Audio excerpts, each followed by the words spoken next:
This is the most expensive rangefinder I have ever reviewed, and today I want to put it through its paces to see, is it worth it? Let's dive in. So first things first, let's take a look at the aesthetic. Very crisp looking rangefinder. Nice big lenses. It's got the almost like a chrome sort of look to it. It just looks cool. Pair that with the carrying case that it comes in. Also looks pretty cool there. Got a little spot for the carabiner. You can loop it onto your pants if you need to or whatever. It's refreshing to see because a lot of these rangefinders nowadays, they all look the same. They're these blocky plastic things with the same exact case. So it's refreshing to see Fastier kind of buck the trends there with that. Very nice. There's multiple color options that you can get this in. There's like a rose gold, there's a couple other. I think this thing just looks awesome, looks very slick. The main appeal to it, of course, is going to be this LCD screen right here, but don't worry, we're gonna get a lot more into that soon. Okay, let's talk about build quality now. It's built from space grade aluminum and premium calfskin, so leather. I would imagine that lends to the durability a little bit versus plastic. The focus ring, it's almost like it takes a little effort to get it moving. It's very precise, almost snug. And then the buttons themselves, the buttons feel really nice too. Very responsive, and it just feels great when you're actually using it. Okay, let's move on to the features now. The fun part, in my opinion. There's a nice big viewfinder here, which is gonna make it a lot easier for you to just pull it up and boom, just get right to the shooting. There's also bigger scopes on the front here, bigger just optics in general. That way you can let more light in and actually get a more accurate reading. Looking through the rangefinder is really cool. It's got an OLED display, which is super sharp, super crisp. And you'll notice there are green and red elements in there that are very bright. It's very illuminated, so it's easier for you to get your metrics, get your measurements. On that note, you can actually adjust the brightness. What we're gonna do is let's just press the button here. We're gonna pull up this screen.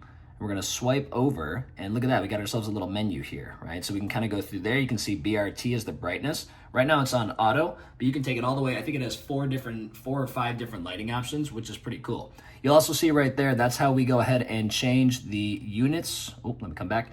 Units, it can do yards or meters, which is pretty great. And then up top, as you would expect, there is a slope feature, which you can turn on right from here, or you can turn it on up there. The only thing that I thought was odd, when the slope mode is on, the red light goes away. I would have thought that was the opposite. When the slope mode is on, the red light is there. I don't know. Either way, when you look through it, you're gonna see the word slope up at the top, and you're also gonna notice there's a couple of different numbers there. The main number is what it's playing like. The middle number is the height differential, and then the lowest number, the bottom number, is the distance. Now, you would come to expect that from a higher end rangefinder for sure, so great to see that they implemented that well. It has something called ADC technology, which I had to Google that. That is analog to digital conversion. Yes, analog to digital conversion. Supposedly that helps filter out stray light as light's coming in. That way it makes it more accurate to lock onto the flag. Basically, it's got a really accurate flag locking technology. It will vibrate for you too. Another thing that I think is really cool, when you shoot a number, like let's see if I'm inside, but let's see if we can just shoot something. All right, check it out. I was able to ping something in my room, and that's actually gonna stay there for 10 whole seconds before it goes away, which is great because sometimes you're out on the course and you're like considering the conditions and whatnot, and you shoot your number, you bring it down, and then it's gone in 2 seconds, and you forget your number, so you gotta shoot it again, yada, yada, yada. So it's just nice that it sticks around on that LCD screen for approximately 10 seconds. It'll just stay there. That way, if you need to, you're like, there's a little wind coming in. Okay, right, I got 140. You get what I'm saying. It's a lot easier just to keep that number top of mind so you can make the best shot there. Okay, now finally getting a little more in depth with that LCD screen down here. Some people might write this off as gimmicky. I think it's really cool. It actually has, you can see right there, it's got a UV reader. Apparently it's the world's first rangefinder that works in a UV reading, right? Because sometimes, you know how it goes. We're out there, we're playing, and it's been 3-4 hours. We have no idea. We are getting burnt to a crisp. So just having that right there, right in your face, being like, whoa, the UV meter's a little high. Get some sunscreen on, idiot. Yeah, we could all use that from time to time. That said, the screen is really nice. It's really responsive. You go here. This is a QR code that'll take you to the Fastier website, just in case you need to remember how the features go. That's pretty neat. Over here, we can see we've got scan mode. We've got triangulation. I think that's all. Yeah, that's all that is there. So these are just instructions. So it'll remind you how to use the scanning mode, which is really cool. That's the one where you just kind of press and hold and you scan until you get past the flag stick. Boom, it'll lock on. Or how do we get out of there? There we go. Or you go to the triangulation mode, which I haven't tried out yet, but sounds super cool. That's like the buddy mode where, if your friend doesn't have a rangefinder and they're like in a different spot than you, you can ping the flag, then you ping them, and it will automatically calculate their distance for them. That's super cool. Okay, so I just had to try out the triangulation mode because I've never tried it before. None of my other rangefinders have one. Here's the test we're gonna do. Remember that the idea is to help out a buddy. So we're gonna say that barn right there is the flag, and this tree right here is the buddy. okay? So now, very obviously, the tree is closer to the barn than I am, all right? So when we hit this right, this should be closer to that than I am. That makes sense to me. That seems logical. Let's do it. Okay, so to turn this mode on, first let's look and see. Okay, it's just like the normal mode. We have to press this top button right here. Okay, that middle button is gonna be the triangulation mode. Sorry, it's hard to focus. Now we're gonna look through and you see that little triangle appear. The A segment is flashing. It wants me to ping the flag stick first. So we're pretending this barn is the flag stick. It's 24 yards away. Now it wants me to do the B segment, which is where my buddy would be. We're gonna go to this tree right here, and it comes up with 16.4 is the number, okay? 16.4 is the number to that barn from this tree. So now we're gonna go over to this tree and we're gonna see how well we really did here. Okay, so we're here at the tree. We ping it 15.8. Okay, so what did we get? We got like 16.4. That is super cool. So the triangulation mode actually seems to work really well. I can't wait to get out on the course and actually try it in a little bit more of a controlled environment that it's meant for. Really cool. So it's just nice to see that right there gives you a little bit more instruction in case you forget. We swipe over, now we get back to that same menu we had before. We can turn the slope off. Has a rain and a fog mode, which is pretty cool. I looked that up. I couldn't find too much information on that other than its technology is able to kind of pierce through the rain, pierce through the fog a little bit better to keep those numbers really accurate for you. So bringing this back, that LCD screen is more than just a gimmick. It's actually pretty cool to use. I would use that most often for just like remembering what the number is. You know, I'll shoot it and then I'll be thinking about it. I'll be like, which club is this? Look at the number again. It's right there. I don't have to bring it back up or anything like that. I think that's super cool.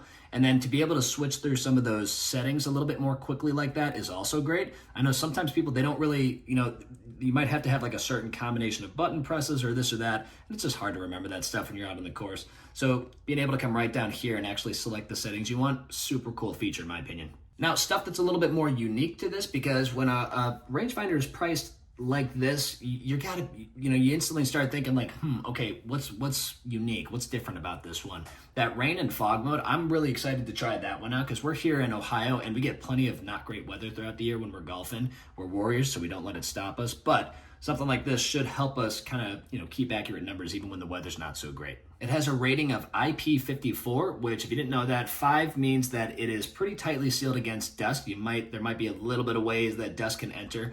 And then the 4 means that it will repel water, but it's more like splashing water, right? So if a couple drops splash on it, it'll be fine. But you don't want this to be exposed to prolonged rain, okay? You don't want to leave this out in the rain. You don't want it somewhere where it's going to keep getting wet. There's a lot more going on with this one than some of those other rangefinders, so you're just going to want to take a little bit better care of it, that's all. And finally, that triangulation mode, the buddy mode, is super cool. I can't wait to actually try that out. Oh, and I almost forgot, it does come with a USB-C cable that goes in right down here on the bottom, which is cool. That's nice and sealed up. It's kind of out of the way.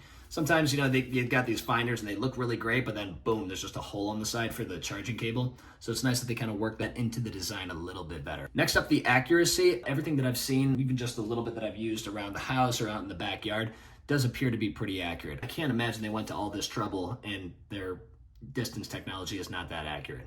So we'll see on that. More to come on that. Okay, and finally, just some other thoughts on it. It does come with a... Oh, where did I put it? It does not have a magnet in the finder, but it does have this Velcro strap that you could use instead. So you would just come here, wrap it around real tight, and then there's that magnet. And then, let's see. Boom. Magnet, works. That does feel strong. I gotta be honest, I'm not a huge fan of taking my nice expensive rangefinder and looping it into a Velcro strap, so I probably am not gonna be using that one very much. If you do, just mind your placement of it, because I have had one, not this model, a different model, but I have had one fall off the cart before, and that was not something I want to do again. They do include a USB-C charging cable, which is great. I showed you where the port was already. Oh, by the way, you can actually turn the display off. So if we are here, you're just gonna press and hold for 5 seconds. 3, 2, 1. And the screen will actually go away. Now you can still poke through here and use it. That'll work just fine. That would be to save some battery, right? Or, if you, for whatever reason you just don't want it on, you want to mess with your buddy or something, just turn that off so they can't use it. Turn it back on. You're just going to do the same thing. Hold it for 5 seconds. Oh, excuse me. You're going to have to press a button here first. Let's press a button. Then 1, 2, 3, 4, 5.